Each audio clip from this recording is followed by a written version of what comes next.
Proxy table gaming fans, we are PTG, I'm Hyper G, he's Lucky Sixes. Yes, I am, baby. Woo woo woo woo woo.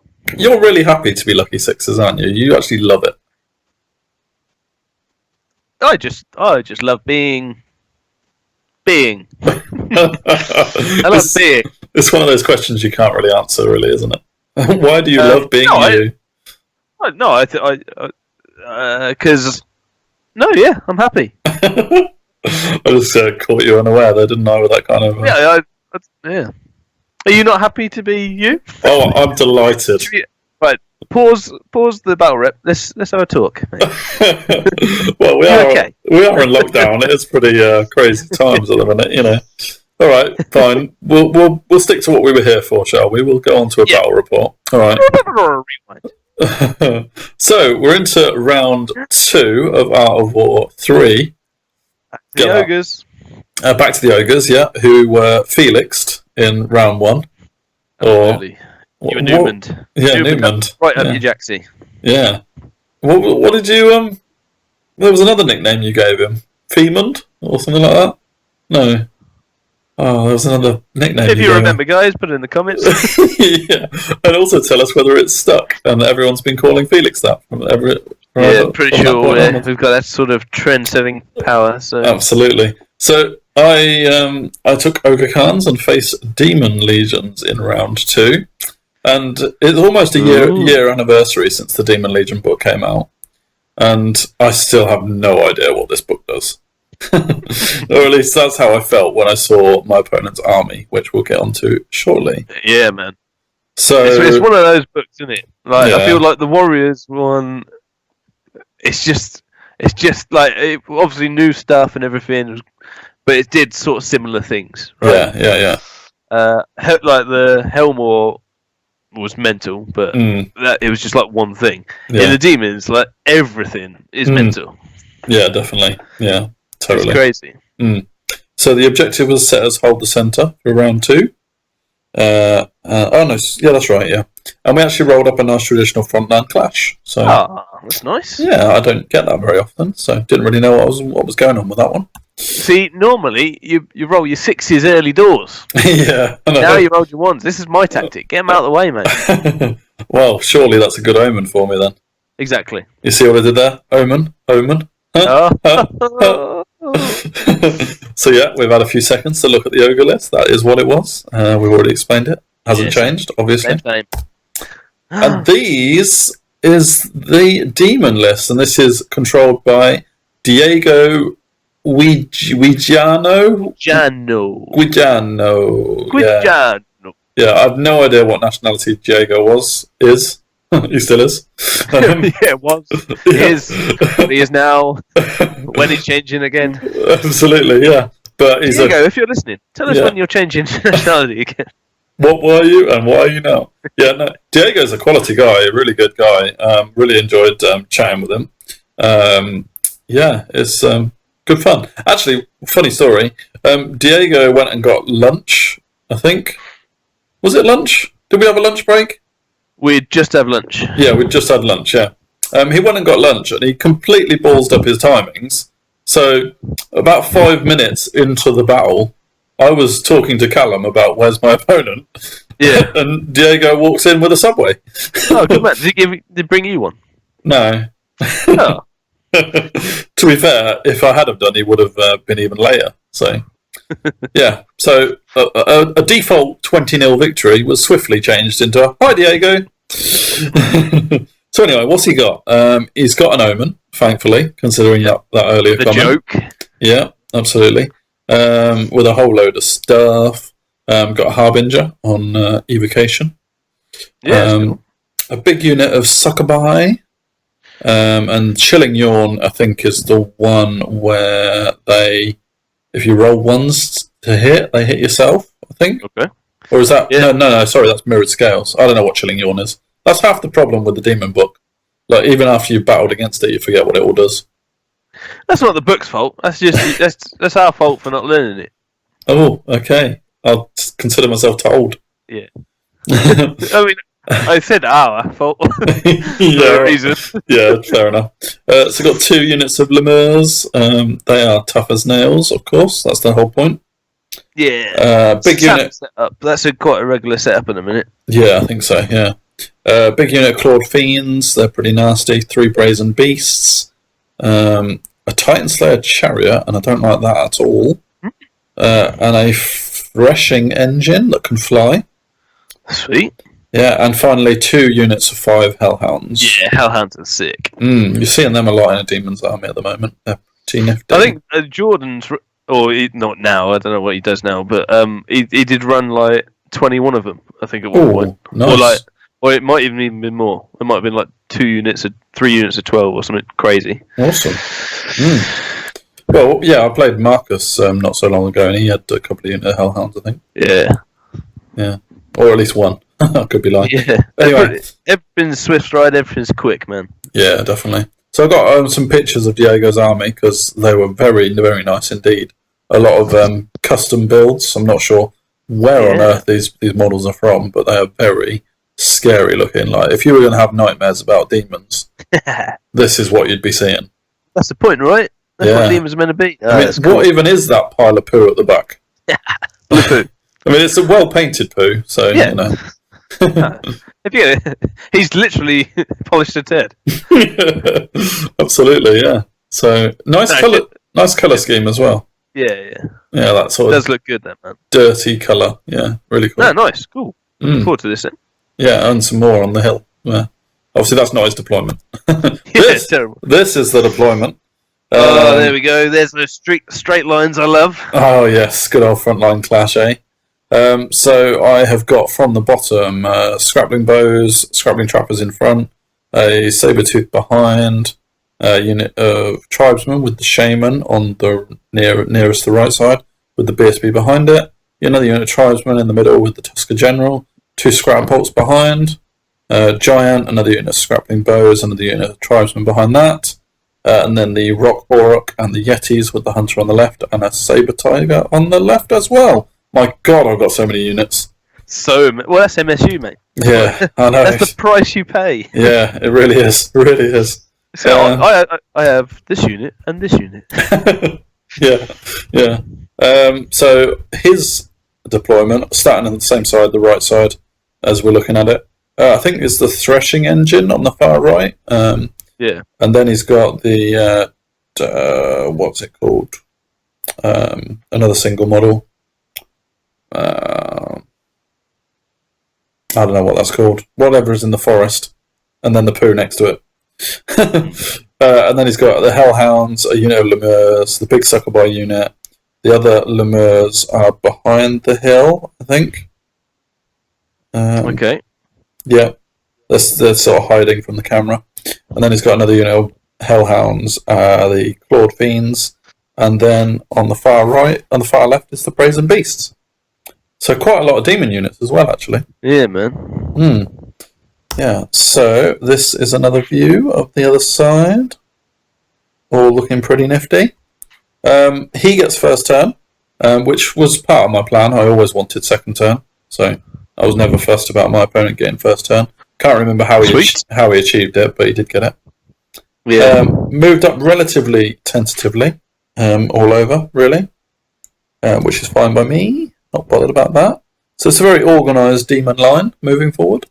Put Smite the Unbeliever on the giant. I think it reduced his resilience a little bit. I think I let that off, actually. I can't really remember. I think I basically said, I'll let you have that and I'll just stop any damage coming his way, really. Yeah, fair enough. And you did that? Yeah, I wasn't planning on charging him in this turn, so I was fine with that. And yeah, so that's just another overview, hitting the overviews early on. So, yeah, that's just your benefit. No one else's. Yeah, I know. I love an overview, man. So this 5 and a 6 on the dice near my shaman, I believe, having looked at the picture earlier on, that I cast Hand of Heaven and got 6 hits at strength 5. Whoa, nice. Yeah, so that was very cool rolling on the Hand of Heaven. Problem was, I was targeting the Hellhounds, and you'll notice not a single one died.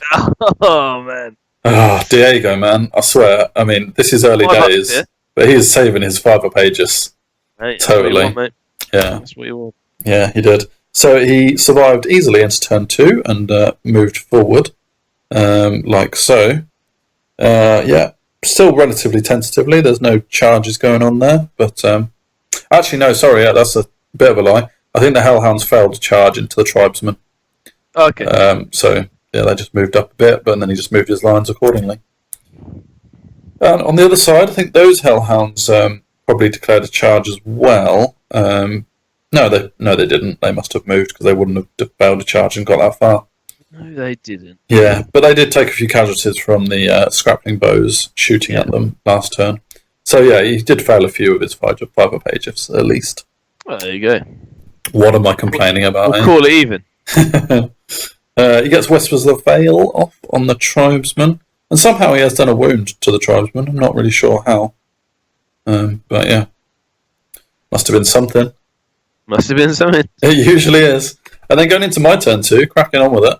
Yeah. Declared a charge in the flank of his Hellhounds with my Rock. Oh, baby. Basically, that's dead wolves there.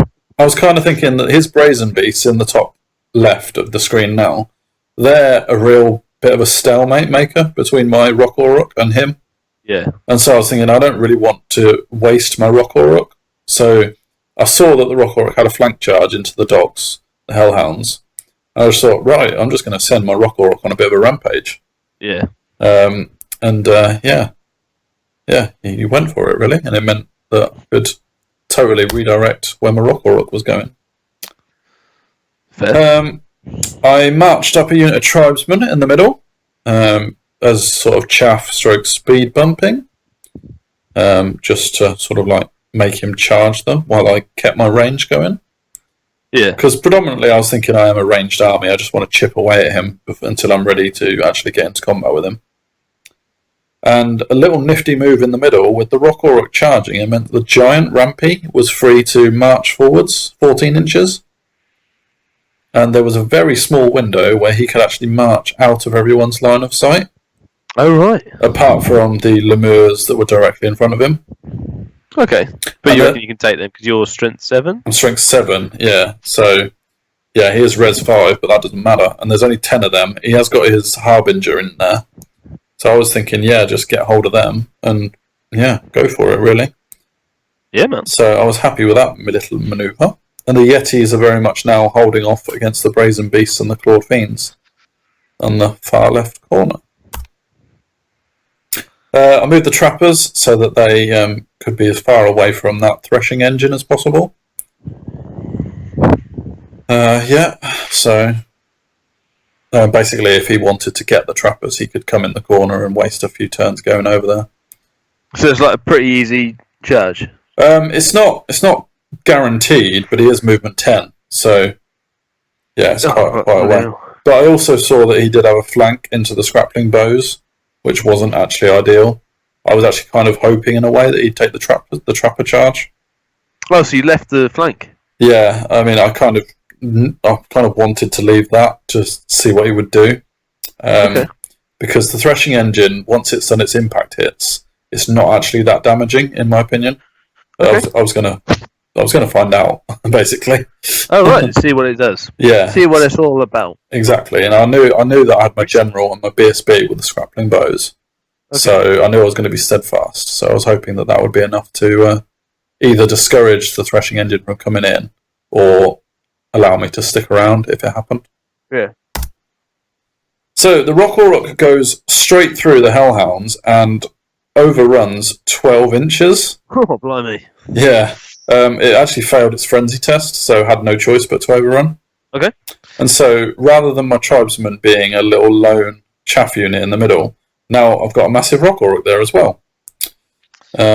Which is, it's not ideal. I would have liked to have just reformed and maybe chosen my next target. But as it happens, the Rock is going to get charged by something probably. But it does kind of mess up everyone's plans, not just mine. So we'll see how Diego deals with it. Diego. So that was an overview at the end of my turn, and turn 2. I think I've remembered what the other thing is called. It's called a Blazing Glory, the thing that's just behind the Hellhounds. Yeah. Yeah, but you'll see the Hellhounds are still alive because they're cool, man. I quite like the look of the Blazing Glories, actually. Yeah. The Hellhounds are still passing Aegis saves, so they're taking all my bow shots and all my magic. And there's still 2 of them left. How many wounds of Peach there? 1 or 2? One, just 1. Woohoo! I know. Yeah, only res 4 as well. Nice. So this is the Blazing Glory moving up onto the hill. Not at all afraid of the Scrappling Bows and the Titan Slayer Chariot getting into the flank, as I feared would happen. Yeah. And then the Hellhounds got into the Tribesman unit. There's only 2 Hellhounds, so I was thinking, that'll be an interesting one. I wonder if my Tribesman can actually take them. Okay. Do you not think of fleeing the one in the flank? Possibly. Because then he wastes, 3 turns, doesn't he? Because you got a hill there. Yeah. I mean, the issue was, I think I've got a lot of units behind the Tribesman, and he was coming in from the diagonal. Yeah. So I think my Scrappling Bows would actually flee off the table. How many points are they? 200. So it's a toss-up. Yeah. You said you keep him there, didn't you? No. Give him a run round with the guys at the bottom. Although he might have then redirected into the trappers, so... True. Yeah. True, yeah, that's true. Yeah. And also, I am thinking I've got my BSB and my general here, and hopefully keeping steadfast against the Titan Slayer. Yeah. So, yeah. He double charges the Tribesman in the middle with his Succubi and his unit of Lemurs. The Omen is with the Succubi, of course. Of course. And that means he will get an overrun with the Lemurs into the Rock Auroch, which will crucially, of course, take away its impact hits. He says, I don't care about your giant coming into my Lemurs, because I'm going to move my Clawed Fiends to countercharge it. Fair enough. And that is, a bit of an issue, because it means my giant's got to go through the Lemurs in 1 turn and cause them to... You've done no wounds to you, has he? He's done no wounds to me, so I've only got 5 attacks plus D3 impact hits and a stomp. It's possible with good rolls that I go through them. Yeah, true. But he has got about the stomp, actually. Yeah, he has got a Harbinger in there with 3 wounds as well. Right. And of course, my impact hits are only strength 5. My stomp is only strength 5. He has resilience 5. So, it's only actually my 5 great weapon attacks that are attacking at strength 7. Yeah, fair enough. So, yeah, that's quite a good move for Diego there, discouraging me a little bit. Sure. And his Brazen Beasts are moving up to have another standoff with the Yetis. As expected, what happens over here is I take a few casualties and reform after the passing my steadfast test. So I'm now hoping I can keep the Titan Slayer Chariot in place for a little bit. Does mean I've got to babysit them with the General and the BSB, but the Titan Slayer's worth more than 200 points, so the longer I can hold out there, the better. Sure, yeah. So you're pretty resigned to losing them in the end? Oh, absolutely, yeah. They're just there to stop the Chariot going on a bit of a rampage, really. Yeah. So this was a bit of a mistake. I don't mind admitting it right now. I move up my Tribesman to chaff his blade. Oh, a bit of heavy breathing there. Sorry. That's all right. Don't breathe that. You made a mistake. Oh my god. Yeah, so I moved my Tribesman up to chaff a Blazing Glory. Do you know the problem with that, Lucky Sixes? It's a flyer. Yeah, I know. It flies. Dolt. I don't know why I forgot that, because I think I knew that Blazing Glories fly. No model doesn't have wings, I guess. No, yeah. Suggest that. But. Yeah. Actually, I say that I knew what a Blazing Glory was. I think I only know what a Blazing Glory is because since this battle, I've actually played Demons with about 6 Blazing Glories in their list between them. But this was actually the first time I'd faced one, so I'm going to forgive myself for forgetting he flew. But okay. Either way, it was a mistake, so I'm chaffing a flyer. Yeah, good idea.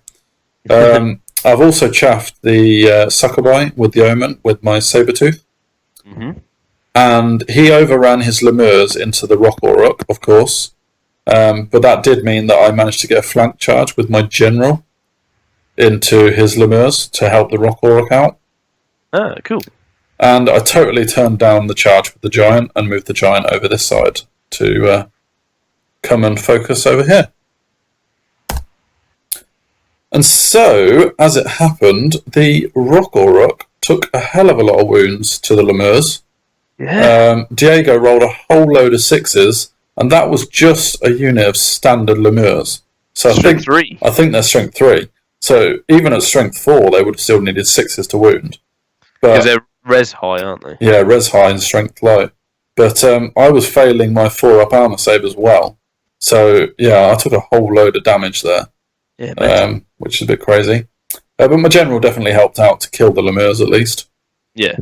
So all was well in that regard, and the Rock is probably a bit stuck anyway. Because, the likelihood is that the Clawed Fiends are coming their way. At least that's what I thought anyway. Yeah. Anything else going on? I don't think... The thing is, my Scrapbolts really haven't got any good targets. Because they land templates. Where's the Succubi? Yeah. Yeah. I think the Succubi were in combat for the last time. Last couple of turns, and my Scrapbolts shoot at big ranked up units, and there just aren't any. Do they? They don't have a under the whole thing. No, they don't. No, they literally just one shot. Yeah. So it wasn't their battle, but they're alive, so which is one thing at least. The Yetis move into the middle, saying "See you later" to the Brazen Beasts. So I'm happy enough to block my line of sight with the Scrappling Bows because they can use volley fire. Yeah. So long as they can see, something with one of them, they're okay. Yeah, volley fire is cool, man. Yeah. So he doesn't take the charge with the Clawed Fiends, which was interesting. Oh no, sorry, he does. Yes, he has taken the charge with the Clawed Fiends, and he's already killed the Rock Aura, hasn't he? Oh yeah. Oh god. Yeah. Oh no. I'm not quite sure. That's complete opposite to what you just. Yeah, I'm not sure what happened to the Rock Aura actually. But he's definitely killed it. Yeah, it's just noticeable. Yeah, it's a big hole in the army. Yeah, whatever's killed the Rock Aura is fine. I mean, this may be a bit of a out of sequence because we haven't done the combats elsewhere. But it's into the general charges the Chaffed Blazing Glory. And the oh man. And the Threshing Engine or the Titan Slayer Chariot. I think I'm getting those two confused as to which one's which. Okay. But yeah, I've got two guys charging into my general. So, and he also managed to get Smite the Unbeliever off on the general, so I think it's -1 res. So I'm actually a res 4 character there, which is pretty vulnerable. I am one up armor save, but okay. Yeah, so and a 4-up fortitude as well. So I'm not completely defenseless, but he also takes the charge onto the Saber Tiger, of course. And this guy keeps chipping away at my Scraplings. Now you notice I did move my general quite a way away. That was out. Yeah, I think they probably are. I'm not sure, but they do stick. So they've got a BSB reroll, and they're still maintaining steadfast at the moment. At least they have to lose a few more before they lose that. That's good then. Yeah. And this is his turn. Okay, so yeah, I think it's about his turn 4 now. I think. Yeah. So my res being 1 low hurts me quite a lot here. Mm-hmm. And what basically was going on was, he hurts me. He really is, yeah. Yeah, and what I found out was my 1-up armor was actually only so good because the Blazing Glory is actually stronger when it hasn't lost wounds. Oh, really? It's like, I think it starts, I could be a little bit wrong, but that's because of the Demon book, blame the Demon book. But basically, I think it's like starts at offensive skill, defensive. AP high, isn't it? Yeah. It is AP high. And it gains offensive skill and defensive skill for every wound it has. Oh, right. Okay. I think, anyway. So basically, it was hitting me on like 2s or 3s. Yeah. And with its AP being really high, and I think that other model is a really high AP as well. Yeah. I basically had my fortitude to rely on and not a lot of armor. So that losing my res down to 4 was actually pretty crucial. Yeah, for sure. So I was a pussycat basically. That Tusker was really vulnerable. But I did manage to survive. I have got 4 wounds, so I've got 1 left. And I also passed my break test, so I wasn't going anywhere. So I think I passed on a 5 rerollable, maybe. Okay. But the issue was, I didn't do any wounds at all to him. Yeah. So was that just you whiffed, or? Yeah, totally. And Diego can save Aegis saves. Yeah, it's pretty much a running theme, unfortunately, for me. 5-ups, Daemons are definitely the one for you. Yeah, totally. Yeah. So this continues, which is excellent, which is justifying my reason for giving them a flank charge. Ooh, baby. I know, that's not too bad. And you can see the unit of chaffing tribesmen still standing there behind them. Oh, yeah. They're all right. They're having fun. I think I didn't mention it earlier, but that unit of tribesmen has actually defeated the Hellhounds when the Hellhounds charged them earlier on. Oh, yeah, of course. So that was all good. And so, in my turn, I decided to go a little bit for broke here in the middle. The Succubi overran, having killed the saber-toothed tiger. But they didn't overrun into any of my units. And so what I did was I charged them with everything. Oh, nice. Yeah, and that's like my BSB character, my shaman, who has a breath weapon, my scrap hole, and my giant.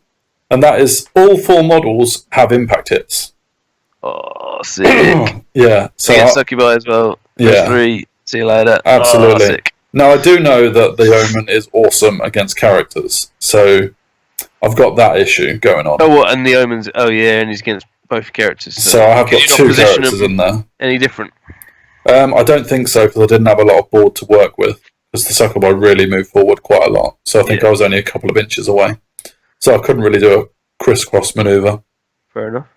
And I think he would have issued a challenge anyway. So, are you allowed to decline an Omen? I'm not sure you are you? Oh, yeah. Yeah, you're right, I think. So I think, you got to do it. So Rampy the Giant, I think, needed a 7 or an 8 to charge into the rear. And to be honest, if he fails that is looking a whole lot less appealing for me. So yeah. But fortunately, he made it, so that's all good. So you want to combat Res the Omen? Absolutely, that's the intention, because I'm not going to kill it through combat. Even though I've got my hunter character in there, he's not that killy. So yeah, it's all about killing the Succubi and hopefully surviving the Omen. So there's that, and interestingly, this was a bit weird. In the general combat, you'll notice that the big pile of poo is gone. Oh man. I know, totally weird. So he charges in and does 3 wounds, I do nothing. And then in the next turn of combat, he does nothing, and I kill the chariot. Awesome. Totally awesome. It was really weird. Yeah. I don't really know how it happened, but he does pass his demonic test on the Blazing Glory and doesn't take any wounds. So the Blazing Glory didn't do anything to you either? No, nothing. I think my fortitude saves came back and did it. So, oh, mate. Yeah. Dice games, eh? Totally. What I should mention, however, is there is absolutely 0 chance of me claiming hold the centre at this point.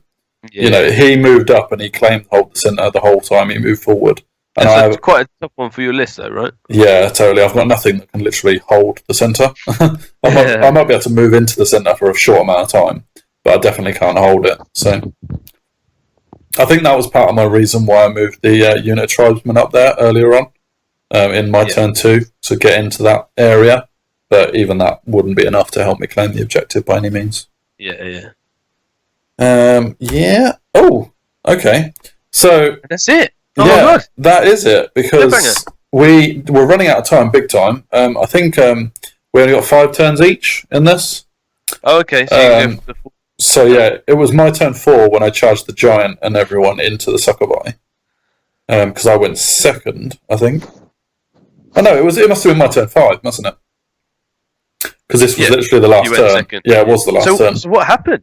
Yeah, so it is all about the giant Omen combat, because that's all that was left to play out. The Brazen Beasts on the left did absolutely nothing, so the Yetis did their job of holding them off. And after what happened with the Griffin Knights in the last combat, I didn't really want to see Yetis do anything important. They were in my bad books. Yeah, the Scraplings, they're gone. The Scraplings on the right against the chariot I can't remember whether they died or not. I was going to say, have I missed it, or is it? No, I haven't got a picture of it, but I think they held out. Mate. Yeah. So that was actually really good because they were literally steadfast 6, rerollable for a long time. Yeah, that's cool. But as I said, without the impact hits, that chariot doesn't do a lot of actual grinding damage. Sure, yeah. It may be high AP again, but I mean, scraplings, right? Yeah, exactly. But the thing was, the scraplings weren't actually doing anything back. No, of course. But it was fine. It just kept him out of the game, so I was happy enough with that. Yeah. So I'm skirting around the main point really, because I had a decision to make, which was which character is the Omen going to kill, basically. Yeah. The BSB is technically worth more victory points because you get the BSB points on top. Yeah. And also the BSB is more killy. And the BSB is the one on the left. Yes, he is the one on the left, yeah. So the issue is... So he declared a challenge, did he? Yeah, totally. Yeah. So the issue is if BSB doesn't accept the challenge, he can't attack anything. Absolutely correct. Yeah. But I still get my impact hits, so that would be in the challenge, I guess. Yeah. Well, I suppose if you don't accept the challenge with your BSB, then you can do the impact hits on the unit then. I think it goes back to the point, you can't refuse a challenge with the Omen. But you can accept with the other ones. Oh, yeah, true. Yeah. So I think what I did, though, is I did accept with the Shaman. Okay. Because the Shaman can't do a whole load anyway, and I was relying on my unit, my Giant, and my Scrapult's impact hits, and my Giant Stomp, and all sorts. And there weren't actually that many Succubi left, because I had been hitting them with rocks whenever I could. Mm. And what happened was, the Omen absolutely rinsed my Shaman. Totally rinsed it. I don't know, if you remember my battle against Marcus not so long ago at Black Country Brawl, where I totally diced an Omen with my Orc Warlord. Didn't happen again. The Omen totally got his revenge. Killed my character. I mean, what's Shaman's defense? Nothing. Absolutely nothing. Well, to be fair. Yeah, exactly. So perhaps I could have actually thrown my BSB in, and he might have survived. I think my BSB had a 4-up Fortitude again. Okay. No, he didn't. Sorry, that's a lie. He's actually got Res 6, so he wouldn't have held up at all. No. So yeah, one of those characters was going down. But yeah, so my Shaman died horribly to the Omen. But the key point was, and it's a shame I haven't got a picture to show it, because it's like I'm building up a cliffhanger without anything to show. Yeah. But yeah, my units completely destroyed the Succubi. Awesome. I won combat by quite a lot, including a rear charge. Yeah. And I still had my BSB bonus. And the Omen totally popped into non-existence. Oh, nice. So yeah, he was the general. He was the general, yeah. So yeah, wicked. That worked out rather nicely in the end. Awesome. And so, what did that mean for the score? Well, we already know that I lost the objective. Yeah, which can be big. Could be big. In fact, it was big. Oh, turned a win into a loss. Turned a win into a loss. I won on points 11-9, and then the objective. Well, that's not too bad considering it's older centre. Yeah. I was quite pleased with the points win. In terms of, I didn't really know what any of his units were doing, and he was saving a lot of Aegis saves. Sure, yeah. I never really felt like I could really bash through any of his stuff. Everything I had to kill was a real slog. Yeah. And, even the Hellhounds took a lot of beating before they went down. And Diego, man, was just rolling so many Aegis saves. But at the same time, I wasn't great tactically. I might take up Daemons and go against you. I'm not playing you. You'll just roll 6s, though. You don't need to roll 5s. What's a 5? Exactly. Yeah. So, but like I say, Diego's a good lad. I can confess that I didn't really realise that all of his units were like AP 10. Yeah, I'm a little bit exaggerating there. They're not all AP 10. No, I guess the main mistake is him flying, right? Yeah, absolutely. Not whenever he flies. Yeah. Because my the rock usage. I think that the Rock Orc was fine. I charged into the flank of the Hellhounds. No one can predict that you're going to fail a frenzy test and overrun 12 inches. So yeah, that was alright. I didn't mind that too much. And in some ways, Rampy the Giant took a long time to get round the board. Sure. And end up all the way back where he started. He almost did a circle in that battle. Yeah, but no, it was okay. It was an okay battle. I'm a bit disappointed to come out only with 8 points. But at the end of the day, I didn't do enough to win the objective. So yeah, sure. I think it was probably that's a how fair big result. The objective is. Yeah, it's massive. It's massive. So. Yeah, but getting the points win was still a moral victory at least. Yeah. Yeah, so it's not a complete recovery in the whole tournament. Leaves me on 9 points out of 40, which is not good at all. But, it's not a disaster. And, we move on to round 3 for me. Absolutely. Yeah, so like, share, subscribe. Tell me if you've ever tried to chaff a flying unit. Make me feel better. If you could let us know in the comments what everything in the Demons book does. Yes, exactly. That'd be great. And that's without providing a link to the Demons book. I want a full description of everything. Yeah, too right. Nice. Cool. Yep, so we'll move on to your round 3. I don't know if you remember who you were playing against. No, my round 2. Oh, sorry, yeah, your round 2. Oh, yeah, we usually do out of order the other way around. Usually do your battles first, so that's going to fox me a few times. Anyway, cool. I hope you're enjoying these. Please do subscribe to the channel. We're always looking for your support, especially if you are like us in a different world situation. And hopefully you can join us for more battle reports in the future. Yeah, man. See you later.